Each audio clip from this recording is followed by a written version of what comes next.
शुरू करें। नमस्कार दोस्तों, आज की प्रेस वार्ता दिल्ली के नगर निगमों के अंदर काम कर रहे सफाई कर्मचारियों के बारे में है और पिछले कुछ महीनों से दिल्ली नगर निगमों में और ख़ास तौर पे उत्तरी दिल्ली नगर निगम में सफाई कर्मचारी आंदोलन कर रहे हैं। कई जोन्स के अंदर हड़तालें की गई हैं। कुछ दिनों पहले भारतीय जनता पार्टी के दफ्तर को घेराव किया गया और अपनी पुरानी मांगों को दोबारा रखा गया। और मैं आपको याद दिलाना चाहता हूं, पिछले 5 सालों में कई बार सफाई कर्मचारियों ने लंबी हड़तालें की हैं और 2018 का मुझे ध्यान है, भाजपा के दिल्ली के अध्यक्ष मनोज तिवारी जी ने सफाई कर्मचारियों की सारी मांगें मानते हुए जूस पिलाकर उनकी हड़ताल खुलवाई थी और वादा किया था 1998 से लेकर कम से कम 2003 तक के सफाई कर्मचारी जिनकी भर्ती हुई थी उनको वो रेगुलराइज करेंगे और उसके बाद 2003 से उसके बाद जो सफाई कर्मचारी कंपैशनेट ग्राउंड पे भर्ती हुए हैं उनको रेगुलराइज करेंगे। ये बात मैं आप लोगों को बता दूं, दिल्ली की सफाई व्यवस्था इतनी खराब होने का एक बड़ा कारण ये है कि करीब 15-20 सालों से दिल्ली के अंदर एक भी सफाई कर्मचारी भर्ती नहीं किया गया, एक भी नहीं किया गया, ना कच्चा ना पक्का। सिर्फ कंपैशनेट ग्राउंड पे कुछ भर्तियां हुई हैं। मतलब अगर किसी की मृत्यु हो जाती है और उसके बच्चे होते हैं, नौकरी करने लायक होते हैं, या पत्नी होती है नौकरी करने लायक, तो उनको जो नौकरी मिलती है, कुछ नौकरियां सिर्फ उनको दी गई हैं। उसके अलावा कोई नई नौकरी ना कच्ची ना पक्की सफाई कर्मचारियों को दी गई है। और जो वादा किया गया था, जो भारतीय जनता पार्टी ने चुनाव से पहले भी किया था, उससे पहले वाले चुनाव में भी किया था, बीच में हड़तालों पे किया था कि इन कर्मचारियों को पक्का किया जाएगा, उसके अंदर कोई कदम जो है नहीं उठाया गया है। कल भी सफाई कर्मचारियों की नॉर्थ दिल्ली म्युनिसिपल कॉरपोरेशन के महापौर से बात हुई है और उन्होंने फिर वादा किया है कि हम कुछ दिनों में कर रहे हैं। मैं सिर्फ इस बात को आगाह कर रहा हूं कि दिल्ली के अंदर फिर से हड़ताल के आसार बन रहे हैं और भारतीय जनता पार्टी शासित नगर निगम ने कोई ऐसा काम नहीं किया है कि सफाई कर्मचारी रोज काम पे आके मेहनत से दिल्ली की सफाई करें। मेरे साथ आज संतलाल चावड़िया जी हैं, जो अखिल भारतीय श्रमिक संघ के अध्यक्ष हैं, और दूसरी तरफ नॉर्थ दिल्ली म्युनिसिपल कॉरपोरेशन के लीडर ऑफ अपोजिशन विकास गोयल जी हैं। और हम इसी बात को दोहरा रहे हैं कि ना तो कच्चे सफाई कर्मचारियों को पक्का करने की दिशा में कुछ किया गया है, जो कहा गया था कि इनको कैशलेस मेडिकल सर्विस के लिए एम्प्लॉइज को, सफाई कर्मचारियों को कार्ड दिया जाएगा, वो भी नहीं दिया गया है। जहां पे पेंशनर्स को कार्ड दिया गया है, उनके कार्ड लेके अगर वो अस्पताल जाते हैं तो अस्पताल वाले उसको मानने से इनकार कर देते हैं, क्योंकि एमसीडी ने प्राइवेट अस्पतालों का बकाया पैसा कई सालों से नहीं दिया। जब आप पैसा ही नहीं देंगे प्राइवेट अस्पतालों को, तो वो एम्प्लॉय भी, उसके लिए वो कैशलेस कार्ड जो है, जो रिटायर्ड एम्प्लॉय है, उसके लिए वो कुछ नहीं है, वो एक प्लास्टिक का कार्ड है।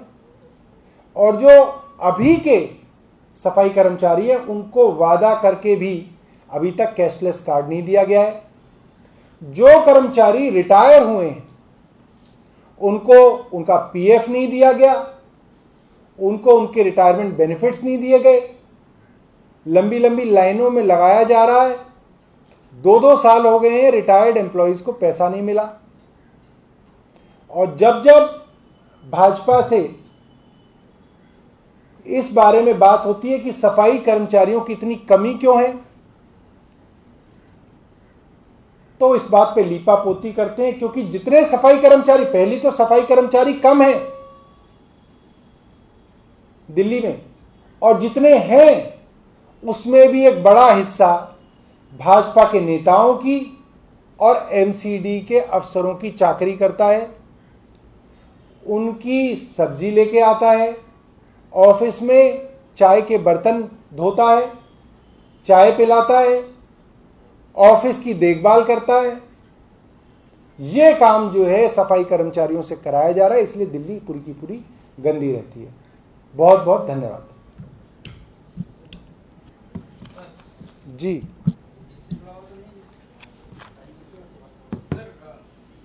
योगी गवर्नमेंट ने दिल्ली गवर्नमेंट पे अटैक किया, योगी आदित्यनाथ ने बेसिकली उन्होंने कहा कि ऑक्सीजन की कमी का रोना रो रहे थे, लेकिन जब केंद्र सरकार ने ऑक्सीजन की ऑडिट कराने की बात करी तो डिमांड आधी रह गई आप लोगों की। इसको लेकर क्या कहेंगे सर, जिस तरह से उन्होंने कहा है?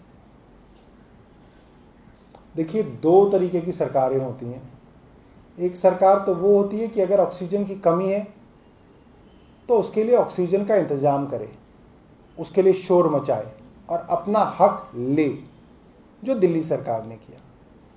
और दूसरी सरकार योगी जी की सरकार होती है, जिन्होंने पहले दिन से ये कहा कि दिल्ली, मुंबई, महाराष्ट्र, हर राज्य के अंदर कोरोना फैल रहा है, मगर यूपी में कोई कोरोना नहीं फैला, वहां कोरोना हुआ ही नहीं।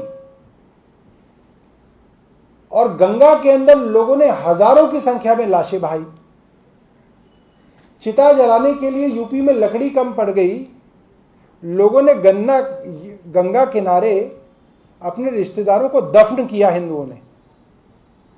और जबकि उसकी फोटोग्राफ्स पत्रकार छापने लगे तो योगी सरकार ने उनके ऊपर भगवा कफन जो चढ़ाया हुआ था वो तक नोच लिया। तो योगी जी को थोड़ा सा अपने गिरबान में झांकना चाहिए और सोचना चाहिए कि उनकी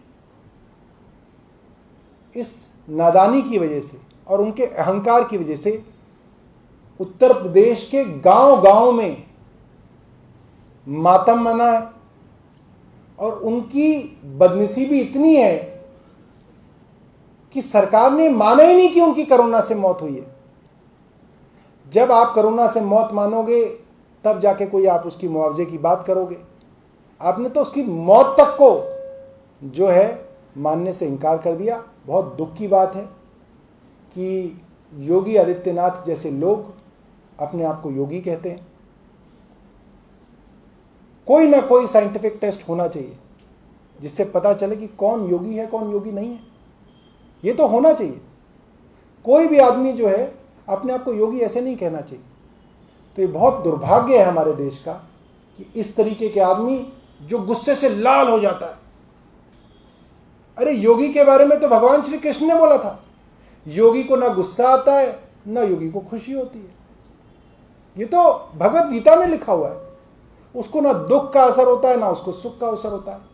इनके ऊपर मुकदमे हो जाते हैं तो वहां पे पार्लियामेंट में आंसुओं से रोते हैं। इनको गुस्सा आ जाता है तो लोगों को पिटवाते हैं। ये योगी नहीं है। किसी धर्म के स्क्रिप्चर के अंदर जो परिभाषा एक योगी की है उसके अंदर आदित्यनाथ जी खड़े नहीं उठते, खड़े नहीं होते।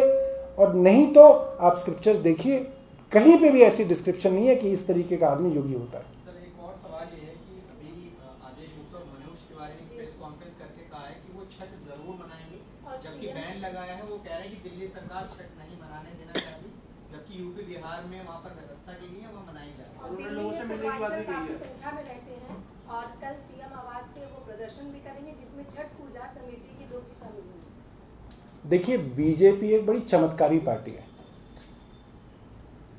जब दिल्ली के अंदर पोल्यूशन बढ़ता है और छोटे छोटे बच्चे नर्सरी, प्रेप, फर्स्ट के बच्चे कसम खा के आते हैं स्कूलों में कि हम पटाखे नहीं जलाएंगे और घर वालों को भी नहीं जलाने देंगे, तो भाजपा के लोग कहते हैं अच्छा ऐसे कैसे नहीं चलाएंगे, हम तो जरूर चलाएंगे। जब पिछले साल कोरोना महामारी फैली और हजारों लोगों की जान गई, तो केंद्र सरकार ने पूरे हिंदुस्तान के अंदर लॉकडाउन लगाया। कहा गया कि भाई होली जो है दूर से मनाई जाए। तो भाजपा के नेता बोलते हैं कि भाई हम होली अब तो जरूर मनाएंगे। तो भाजपा के नेताओं की ये परेशानी है, जब जब धर्म के नाम पे राजनीति करने का मौका भाजपा के लोगों को मिलता है, वो इसके ऊपर राजनीति करने की कोशिश करते हैं। ये काफी दुर्भाग्यपूर्ण है। पिछले साल मुझे अच्छी तरह से याद है, आप अखबार निकाल के देख लीजिए, गूगल पे सर्च कर लीजिए। भाजपा की सरकार गुजरात में है, छठ पूजा पे प्रतिबंध था। भाजपा की सरकार हरियाणा में है, छठ पूजा के ऊपर प्रतिबंध था। और ये और किसी के लिए प्रतिबंध नहीं है, ये उन्हीं गरीब लोगों के लिए है जो बेचारे नादानी के अंदर एक घाट पे, एक पानी के अंदर हजारों की संख्या के अंदर आएंगे, और उनमें से हजारों में से अगर एक को भी कोरोना हुआ तो वो कोरोना सबको होगा। ये साधारण सी बात है। तो इस बात को उन्हें समझना चाहिए। दूसरी बात, दिल्ली सरकार इसके ऊपर विशेषज्ञों से बात कर रही है कि क्या ऐसा तरीका हो सकता है कि लोगों की आस्था भी रहे, लोगों को ऐसा भी लगे कि त्योहार मन रहा है, और कोरोना जो है किसी भी स्थिति के अंदर हम ना फैलाएं दिल्ली के अंदर। तो दिल्ली सरकार इसके ऊपर भी चर्चा कर रही है।